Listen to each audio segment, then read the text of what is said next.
Bonjour à toutes et à tous, bienvenue sur ma chaîne. Donc aujourd'hui je vais parler de l'amour. Donc voilà, c'est un sujet très très complexe, mais je vais tenter l'aventure quand même. Donc par contre, avant de commencer, si vous citez des références qui viennent de cette vidéo, s'il vous plaît, il faudra, il faudra citer la référence, hein. Donc voilà, d'où vient l'idée. Donc voilà, on va dire c'est un message préventif que j'envoie. Donc voilà. Alors je vais tenter de donner un petit peu d'explication à ma petite échelle, hein. Donc voilà, parce que j'ai pas encore lu exactement le livre de Madame de Beauvoir, là, Simone de Beauvoir, le deuxième sexe. Là, je viens juste de le commencer, pas très longtemps. Ça, j'en suis à la 70e ou 80 pages que j'ai lu, là, j'ai regardé. C'est très intéressant. Donc voilà, parce que je l'ai jamais lu, hein, le livre là. Donc il faut que je le lise, hein, pour comprendre un peu ce qui se passe et les choses, quoi. Donc voilà. Et c'est intéressant parce que j'ai vu qu'elle fait un travail de déconstruction. Donc voilà. Au niveau naturalisme, darwinien, tous les courants de pensée, elle fait un travail de déconstruction. Et elle déconstruit aussi les mythes platoniciens, j'ai vu. Euh, et aussi au niveau psychanalyse aussi, elle attaque la psychanalyse, j'ai vu. C'est très intéressant. Mais je viens juste de le commencer, donc voilà. Moi, je vais pas dire que je le conseille, hein, parce que voilà, c'est à vous de voir, hein, donc, de toute façon, je suis pas là pour conseiller, donc voilà. Alors, ce que je vais dire, je vais commencer d'abord. Avant de commencer avec Madame de Beauvoir, je vais commencer déjà à vous donner ma vision de l'amour. Donc voilà, qu'est-ce que l'amour exactement? Parce que tout le monde court après l'amour, donc voilà. Mais les gens, ils n'ont pas réfléchi à la question de l'amour, mais ils courent après l'amour. Enfin, pour ceux qui sont les moins éclairés, on va dire ça comme ça. Alors l'amour pour moi c'est quoi? L'amour physique c'est quoi? On va dire c'est une communion entre deux corps, hein. Euh, une rencontre, voilà, entre deux êtres pour partager, on va dire, leurs blessures. Donc voilà, tout simplement, pour moi c'est ça. C'est la rencontre entre deux individus, deux êtres, quoi, qui vont partager leurs blessures. Donc voilà, c'est ça. On va dire, si je donne la définition de chez Spinoza, il dit post coitum animal tristes. Après l'amour, l'animal est triste. C'est pas faux, hein. Tout le monde a expérimenté, donc voilà, après avoir fini ce qu'on avait à faire, eh ben, la personne, soit elle s'ennuie, elle allume sa clope, ou elle tourne le dos, ça, faut surtout pas le faire, ça. Mais bon, il y a, voilà, c'est un peu d'humour aux vidéos, ça fait pas de mal, donc voilà. Ça changera un peu de mon faux sérieux, donc voilà. Alors, ce que je veux dire, c'est que comment dirais-je, il faut pas négliger que je vais partir de là. On va dire l'être humain est un être de culture et de nature. Donc voilà, c'est ça qu'il faut pas oublier. C'est ce qu'elle nous dit en fait, Madame de Beauvoir. Donc il y a biologie d'un côté et construction sociale de l'autre. Donc voilà, c'est ça qu'elle met en route, de ce que j'ai compris. Donc voilà. Alors la beauté, qu'est-ce que la beauté esthétique d'un corps? Donc, voilà, parce que tout le monde court après la beauté. Donc la beauté, on va dire, c'est un ensemble de parties, de formes, qui sont en harmonie avec le tout. Donc voilà.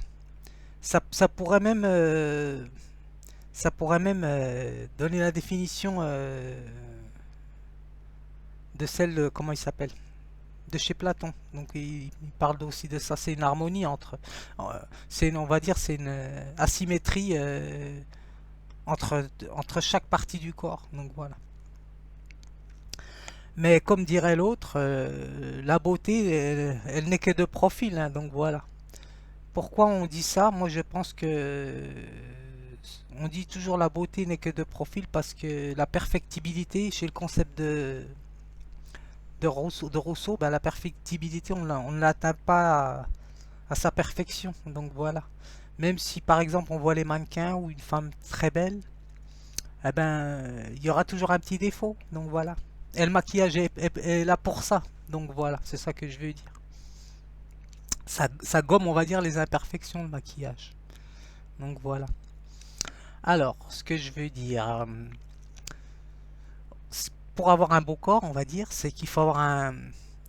Tout va dépendre de la cartographie génétique dont on dépend. Donc voilà. On va dire c'est un capital génétique. Si on n'a pas le bon capital génétique, eh ben, on passe à côté un peu du déterminisme qui va nous déterminer, tautologie. Parce que, parce que si on est par exemple avec un défaut physique, eh ben, hélas, on va avoir moins de chances et moins de portes ouvertes qui vont s'ouvrir à nous. Parce que la beauté attire, hein, donc voilà, et là c'est comme ça, l'homme est fait comme ça. À la base l'homme est darwinien, donc voilà, donc là-dessus on ne peut rien reprocher. Je pense pas que Madame de Beauvoir le reproche. Elle reproche juste les constructions sociales qui se sont faites à partir de ce postulat. Donc voilà, c'était une manipulation, on va dire, par les mâles, quoi. Ou on va dire une ruse, quoi. C'est plus esthétique. Donc voilà, c'est une ruse politique, on va dire, intellectuelle. Alors, ce que je veux dire, c'est que quand on est né NAI, accent circonflexe T, quand on est né avec un défaut physique, je pense que ça doit être difficile à et lourd à porter parce qu'on le porte toute sa vie. Donc voilà. Parce que les gens ne vont pas au-delà de l'apparence. Pareil pour les personnes qui sont atypiques aussi, hein, c'est pareil, ils sont atypiques au niveau de leur tendance ou de leur orientation sexuelle. Ça aussi, ça doit être difficile pour eux, je pense. Parce que je vais parler de ça aussi, hein. Donc voilà, l'amour, c'est le concept de l'amour, hein, que j'ai mis en place. Donc voilà. Alors, ce que je veux dire, c'est que, comment dirais-je, on va dire la constitution des êtres se fait en deux catégories. Là, je vais être obligé d'utiliser le concept cartésien, donc voilà, clair et distinct, donc voilà, pour que vous compreniez, pour que vous puissiez me comprendre à peu près, quoi. Alors donc, il y a deux parties chez les êtres humains. Il y a ceux qui sont, on va dire, comme dirait Platon. Je reprends ce que disait Platon, à peu près, je synthétise rapidement. Il y a deux individus sur Terre, on va dire, ce qu'il nous dit Platon. Alors il y a ceux qui sont dominés par leur passion, c'est-à-dire euh, tous les individus qui sont intéressés par ou la recherche de tous les sens et tous les plaisirs, hein, qui existent sur Terre. Alors il appelle ça les instincts du bas-ventre. Donc voilà, tous ceux qui sont en bas, ceux-là. Et il y a ceux qui sont, moi je fais partie de ceux-là, je pense, ceux qui sont intéressés par l'élévation de l'âme, spirituelle, intellectuelle, philosophique. Alors ceux-là, seuls, seuls certains d'entre nous, il est en train de nous dire, Platon, réussiront à, on va dire, à dépasser leurs instincts animaux. Donc voilà, parce que c'est un peu un instinct animal, et c'est pour ça que Madame de Beauvoir, elle ne veut pas que la femme soit, on va dire, soit positionnée au stade, au statut d'animal. Donc voilà, c'est ça qu'elle essaie d'expliquer. Pour les féministes qui n'ont, non, les féminines, pardon, les féminines qui n'ont pas compris que de Beauvoir, parce que je pense qu'elle a dû se reprendre des déferlements sur l'ouvrage. Donc, et beaucoup de critiques, mais ce qu'elle essayait de faire comprendre, d'après ce que j'ai compris et lu, c'est que la construction sociale, on va dire, a été faite à partir de la stature de la femme comme femelle, quoi, comme être animal. Donc voilà, c'est pour ça. Et que l'homme était un mâle, donc voilà. Et c'est pour ça qu'elle met en place une critique sur la psychanalyse aussi à un moment donné, donc voilà. Donc, c'est comme ça. Donc voilà, c'est juste pour dire aux personnes qui sont intéressées par ce livre, moi je trouve il faut le lire, quoi. Bon, je le lirai, hein, ça c'est sûr.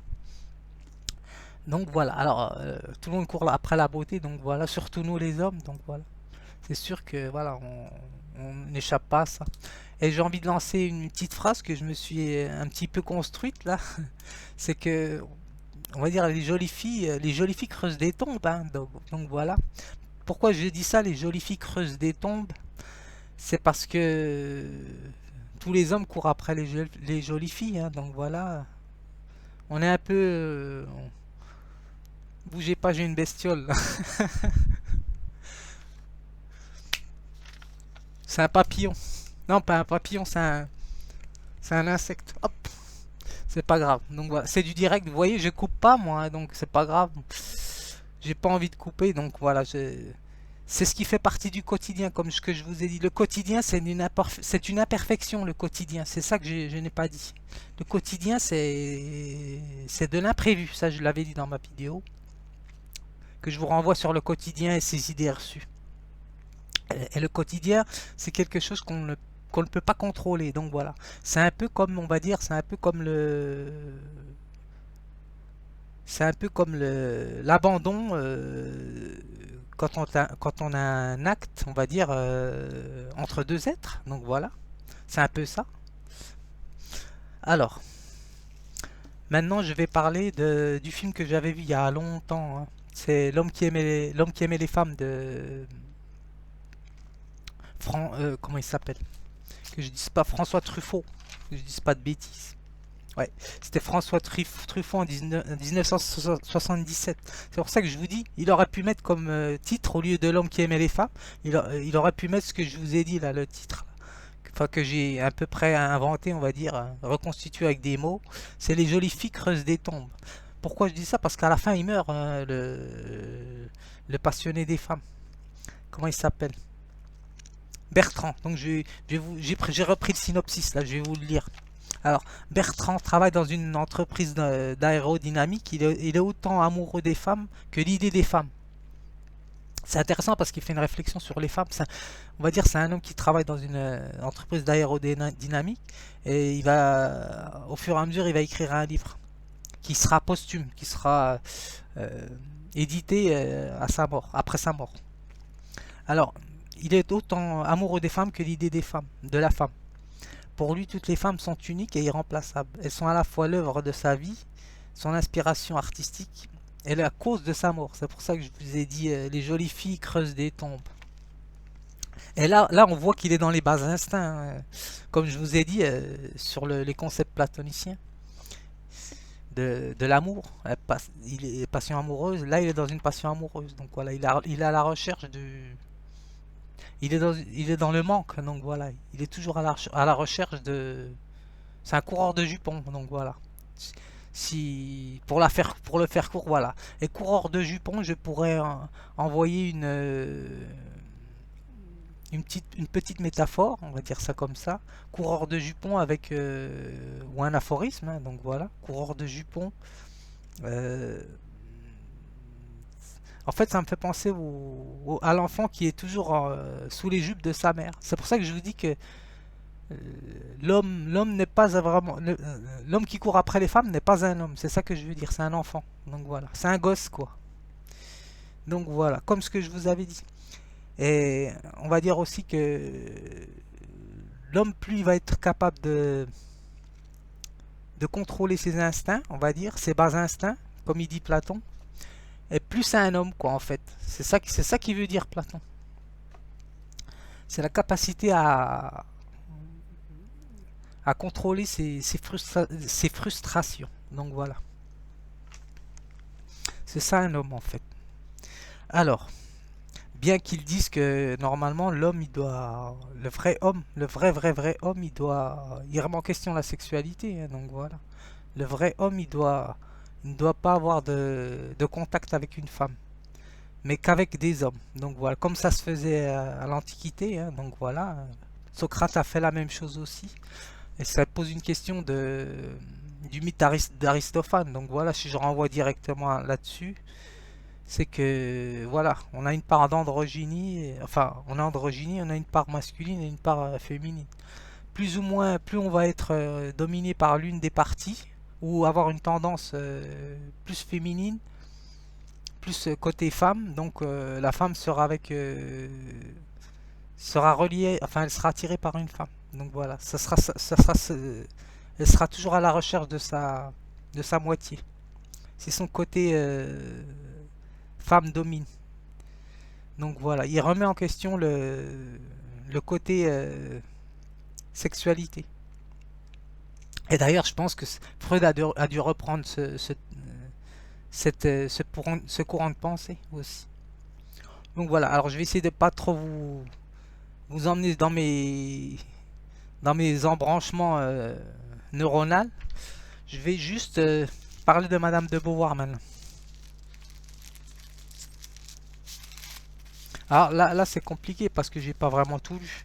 J'ai commencé là, j'en suis qu'à la 80e page, mais j'avais pris des notes. Mais ce qui est intéressant, c'est qu'elle fait des ponts entre l'espèce animale. C'est du zoomorphisme qu'elle fait, donc voilà, tout simplement.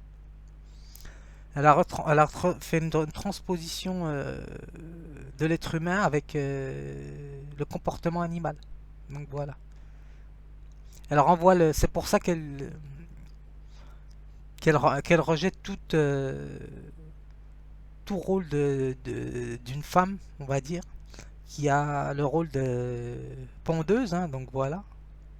C'est pour ça, elle remet en cause la maternité, elle aussi. Donc voilà, c'est pour ça. Parce que c'est une construction sociale. A priori, d'après ses thèses. Donc voilà. Parce que tout écrit, voilà, j'ai pas tout lu, donc je peux pas me prononcer. Mais bon, c'est sûr que beaucoup de personnes féminines ont dû la rejeter ou la critiquer parce qu'elles ont dû se sentir réduites à l'état animal. Mais c'est pas ce travail-là qu'elle fait. C'est un travail de déconstruction qu'elle fait pour, on va dire, mettre en lumière la vérité. Donc voilà. Et Sartre aussi l'a aidé. Donc voilà. Et d'ailleurs, c'est pour ça qu'ils mettent en place les concepts de existentialisme. C'est pour lutter contre l'essentialisme qui vient de Platon. Hein, donc voilà. Platon, Darwin et tous les naturalistes. Donc voilà. C'est les naturalistes qui ont mis ça en place. Donc voilà. Le processus de domination s'est fait à partir de là, entre la femme et l'homme. Donc voilà. Et ça se répercute aussi au niveau de la... Ça pose une question sur la mixité, on va dire, à l'école, dès la maternelle. Alors est-ce qu'on met... est-ce qu'on fait des écoles privées ou des écoles publiques non mixtes? Ça veut dire les garçons d'un côté et les filles de l'autre? Ou pas? Donc voilà. Et là, ça serait toute une phase de rééducation qu'il faudrait remettre en cause. Donc voilà. Et pour finir, je vais juste vous parler de, de mes origines natales. Donc voilà, dans les pays, je vous donnerai pas exactement d'où je viens, hein, donc voilà, mais je vais essayer de nuancer. Donc dans les pays maghrébins, donc voilà, que ce soit Tunisie, Maroc, Algérie, chez nous, on est homophile, donc voilà, parce que en fait, comme on se tient par la main. Donc je me souviens quand j'étais plus gamin, donc voilà, pas maintenant, mais on se tenait par la main. Donc quand j'allais voir au pays là-bas, les cousins, on se tenait par la main. En fait, c'est l'homophilie, c'est éprouver une affinité solidaire entre sexe solidaire ou une affinité sexuelle pour les personnes du même sexe, de son sexe. Donc voilà, on va dire c'est un peu du machisme. Donc voilà, c'était ça, c'est du machisme qu'on appelle ça ici. Et c'est pour ça que je pense qu'ils sont moins ouverts et moins tolérants concernant les personnes qui... Donc voilà, c'est pour ça que c'est compliqué la question religieuse et la question sexuelle. Je pense que c'est les deux questions-là qui vont poser vraiment le grand problème et qu'il va falloir travailler, quoi. Mais sur d'autres terrains. Donc voilà, il faudrait réfléchir comment apporter d'autres idées, de nouvelles conceptions pour faire comprendre aux personnes qui ont été un peu conditionnées et moins ouvertes au niveau de l'ouverture de leur conscience et, et de la critique un peu du patriarcat. Donc voilà. Donc c'est très complexe. Ça, je pense, c'est un travail de longue haleine. Donc voilà. Pour se délivrer de tous ces enchaînements qui ont été faits, quoi, dans la pensée. Donc voilà, c'est un travail de déconstruction aussi à faire. Donc voilà. Donc voilà, petite vidéo sur l'amour, mais elle est un peu courte, mais bon, voilà, c'est juste ce que pour vous donner le début de, on va dire, d'un travail de réflexion. À bientôt.